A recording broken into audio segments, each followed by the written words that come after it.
Yo, what's up guys? Welcome back to another video. This is a reaction to how did Vikings reach America 500 years before Columbus.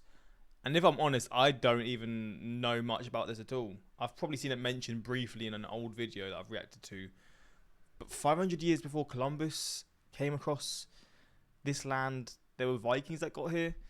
I guess we're going to see. There must have been a few Vikings that stayed, and in turn, like, they've got ancestors that have now been on this land for what, over 1,000 years at this point, like Americans now. But maybe not. I don't know how this would have went down. Maybe they would have all been executed by the Native Americans. I don't know. But the fact that they even got across this ocean again 1,000 years ago, around that sort of time at this point, is pretty insane. But we're going to check this out. Hopefully going to enjoy. Links are in the description to my Patreon, where you can see reactions that I can't post to YouTube. But let's check this out. The story of Christopher Columbus discovering America has long been known and hotly debated. Can it really be called a discovery when the land was already inhabited? And what about the fact that he stumbled across South and Central America, not what we generally define as North America? These questions are valid, but often overshadow another important inquiry. Why do we credit the discovery of the Americas by Europeans to Columbus and not the Vikings? Roughly 5 centuries before Christopher Columbus even laid eyes on American land, it was Leif Erikson, a Scandinavian Viking, who stepped onto North American soil. And now, it's believed that he was actually the first European to ever do so. Leif Erikson was born in Iceland sometime around 970 AD to the prominent Viking explorer Eric the Red. Eric had first lived in Iceland after his father had been banished from their ancestral land of Norway for manslaughter. But when Leif was just a boy, Eric himself was exiled from Iceland for following his father's footsteps and murdering a neighbor. This meant that Leif spent part of his childhood in Greenland. How would they physically be able to live somewhere like Greenland? Imagine how cold it would have been. I can't even imagine, man. I mean, they've just got warm clothing and stuff like that. I mean, I don't know what they could do to survive someone like this. Where Eric had founded a new settlement. Once in adulthood, Erikson made the decision to journey to Norway, at which time King Olaf I Tryggvason convinced the young adventurer to convert to Christianity. The monarch then gave Leif the task of going back to Greenland to convert his fellow pagan settlers. But what actually happens next is unclear. Got lost? That's because there are 2 sagas that give us differing ideas of how Leif Erikson spent his next years. Sagas are Icelandic legends, originally passed down and around by word of mouth, but later written down in the following centuries. In the case of Erikson, there are 2 sagas pertaining to the journey he took to the New World. While both give a timeline beginning around 1000 AD, the rest of the details tend to differ. In one saga, known as the Saga of Greenlanders, the story goes that Leif had heard fantastical tales of a mysterious land across the ocean from a man by the name of Bjarni Herjolfsson. Bjarni was a trader from Iceland who had sailed roughly a decade earlier toward what was supposed to be Greenland, but ended up being more in the direction of North America. While he never stepped foot on the land he had spotted off in the distance, he knew it was there, and that he had without a doubt overshot Greenland. How would you go this far and decide, I'm not going to go to this land? I mean, I can imagine, like, you're probably not fit, like, you don't know what the hell's there for starters, so I mean, you're probably a bit creeped out or whatever it is. But you go all this distance and you don't go on the land. I find that wild. Leif Erikson was thus profoundly intrigued by this idea of an undiscovered land, and decided to rally a crew to join him on a voyage to this new world. With 35 men and a ready ship, Leif was off to recreate Bjarni's journey. The explorer and his crew managed to sail successfully across the vast Atlantic until finally reaching the shores of North America, specifically somewhere in what is present-day Canada. Ericsson named his new discovery Hetluland, which in Old Norse meant stone slab land, a fitting name for what the Vikings had at their feet. Today, historians have narrowed this area down to what they think is Baffin Island, but of course, the saga itself couldn't specify. What it did say next was that the Scandinavians now made their way further south. Bro, get yourself to Florida. Get some warmth, man. You're going to the cold places all the time. Likely to modern-day Labrador, which Leif thus called Markland, meaning forest land for its multitude of trees and lumber resources. This new world was already proving to be quite a positive find, and the Vikings became even more entranced as they made their way to what historians believe was the tip of Newfoundland. This is where it seems that Ericsson and his men set up their base camp and spent the coming winter. Taking advantage of the more tolerable weather than they were familiar with back home. This is more tolerable weather than they experienced. I mean, it goes to show they've just lived in cold places, man. The Vikings' further explorations unearthed vast rivers filled to the brim with delicious salmon, stunning greenery all around, and so many wild grapes that Leif terms the region Vinland, or Wineland. All of this sounds wonderful and like an explorer's dream, but that's where the main foundation of the two sagas differ. According to the second, the saga of Eric the Red, discovering the New World wasn't an adventurer's success. It was a mistake. This alternative version posits that Leif was actually on his way back from Norway to Greenland, and it was he who overshot and stumbled across the American continent. Whatever the reason for the trip, Ericsson and his men eventually made their way back to Greenland, around which time the death of Eric the Red made Leif the new chief of the Greenland settlement. From that point, Ericsson would never again return to North American lands, leaving behind no permanent settlement or colony where his Canadian adventure had occurred. Other Vikings, however, would continue to explore the New World over the following years, and multiple temporary settlements were established.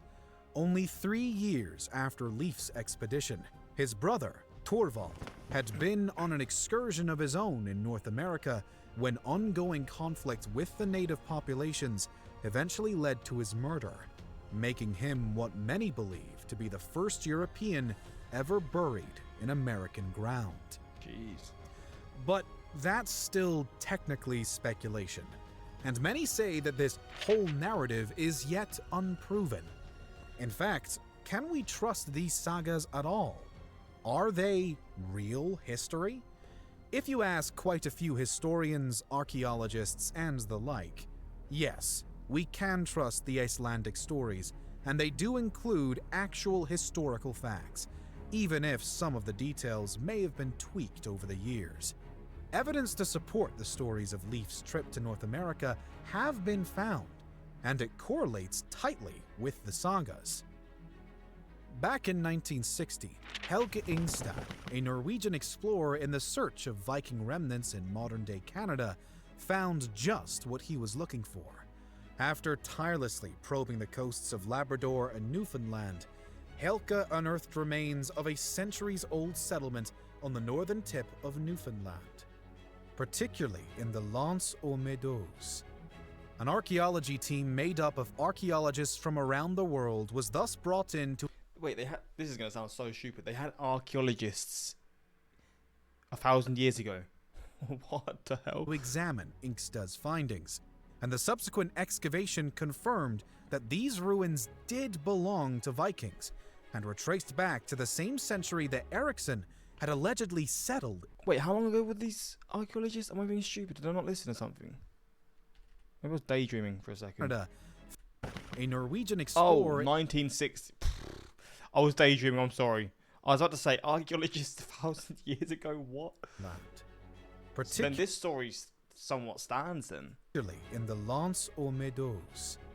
An archaeology team made up of archaeologists from around the world was thus brought in to examine Inksted's findings, and the subsequent excavation confirmed that these ruins did belong to Vikings and were traced back to the same century that Ericsson had allegedly settled in the area.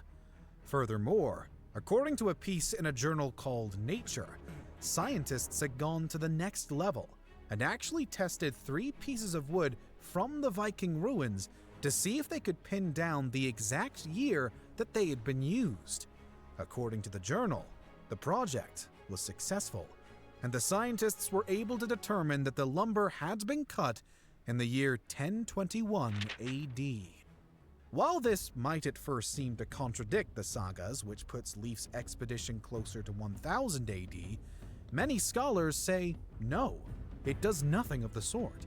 One in particular, a Viking specialist with the Institute for Northern Studies in Scotland by the name of Dr. Colleen Beattie, notes that the existence of Vikings in North America in the 1020s doesn't negate the fact that they could have also been there at the start of the century. According to Dr. Beattie, whatever prompted the Vikings to cut down those trees in 1021 could very well have been one stage of the occupation activity, not necessarily the first. And it's important to remember that it has already been theorized that a string of follow-up expeditions had pursued Ericsson's. Whether the ruins found were built in 1021 AD or the lumber tested was part of later repairs of an older structure, we can't know without testing the whole thing. But none of this disproves the sagas, even if the timeline is slightly off. If anything, this evidence further supports the entire narrative. So, was Christopher Columbus the first European to discover the Americas? Or was it Leif Erikson and his band of Vikings? Did Columbus discover the south and central parts, and the Vikings found the north 500 years earlier? Or can we even call any of it a discovery? I just find it wild, right? Imagine being one of these sailors in these times. You genuinely have no knowledge of what you're going to see. And you probably at this point just think it's endless. You don't know when it's going to end. Like, it must be such a daunting thing to go across these oceans in these times. I mean, now, obviously you've got ships now with the technology and stuff. It's so safe. But in these times, man, you're going on these wooden ships that you're going to be spending months, if not maybe years, depending. I mean, I don't know how long it will take for just a ship going at these sorts of speeds to go from Portugal or Spain or wherever to here. Like, it's going to take a long time, a good half a year at least. Again, I don't know how long exactly it'll take, and then you don't know what you're going to find. It's goddamn crazy. Given the vast population of indigenous tribes that the continent already hosted. All of that is up for debate, but it seems that the stories told in Icelandic legends about a Viking explorer finding the New World are no longer debatable. Today, the remains of Ericsson's settlement in Newfoundland are part of an UNESCO heritage site. No way. And in 1964, American President Lyndon Johnson declared October 9th to be Leif Erikson Day, marking the anniversary of the 1825 landing of the Restoration, bringing the first How the hell have they got the names? Oh, I guess it's because it's told in like folk stories and stuff, right? Or just stories within the history of Scandinavia. Nice shipload of Norwegian immigrants to the United States. Coincidentally, early October also holds the date of Christopher Columbus Day, and in 2023, both adventurers will be commemorated on the same day. Columbus and Ericsson both brought European life and death to American soil. Both intruded on the land of the Native American tribes in the name of exploration and colonization. But technically, it was the Vikings that discovered North America first. Mad. Well, the more you know, right? The more you know. The Viking not only terrified Europe, but discovered North America. Those boys were busy. Columbus had a better PR guy. Fair enough, it's true. The Vikings were just built differently. I mean, yeah, man. This is definitely not for the faint-hearted. Like you're doing this kind of, you're living this kind of life. You've got to be like, I'm trying to compare to like what these sorts of people that would have been like the Vikings that would have been traveling all around, I guess Europe and at this point, North America. Like, what sort of people nowadays would be comparable to those people? You can't. I don't really know what you can think because the sort of stuff that they done, and again, not just Vikings, people that sailed the seas to explore new land, and a lot of times wouldn't explore land. There'd be a shipwreck or whatever it is. Like you can't compare that to anyone now because that's something like there's nothing that you can really compare, not knowing where you're traveling to current day. It's just something like I don't know. It's wild to me, but there we go. I didn't know about this story before. I know it now, and it's pretty interesting. But hopefully you enjoyed this reaction. And until next time, let's subscribe and peace.